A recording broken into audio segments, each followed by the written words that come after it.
Kasi ang nakalagay sa Rome Statute, Article 127, pwedeng mag-withdraw ang isang bansa, okay lang yon. Pero ang anumang kaso or proceedings or issue na nasimulan na bago ka mag-withdraw, ay itutuloy ng ICC. Pumirma tayo doon, pumayag tayo na ganyan. So,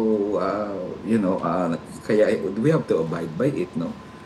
Ang rason, bakit ginawa yon sa ICC, bakit nilagay yon? Kasi mawawala ng ngipin ng ICC pag wala yung Article 127. Kasi ang gagawin lang ng presidente o prime minister na kakasuhan ng ICC, i-withdraw lang ang kanyang bansa, wala ng kaso sa ICC. So nakalagay yung 127. Pumayag tayo doon at sinabi natin okay lang na may poder ang ICC na mag-issue ng warrant of arrest, may poder ang ICC na iserve yan sa atin, at may dapat lang ituloy ng ICC ang pag-trial niya doon sa kasong nasimulan na bago ng withdrawal. Kaya we are bound by our international obligations. So may jurisdiction ng ICC at hindi pwedeng sabihin ni President Duterte na wala ng jurisdiction dahil nag-withdraw siya.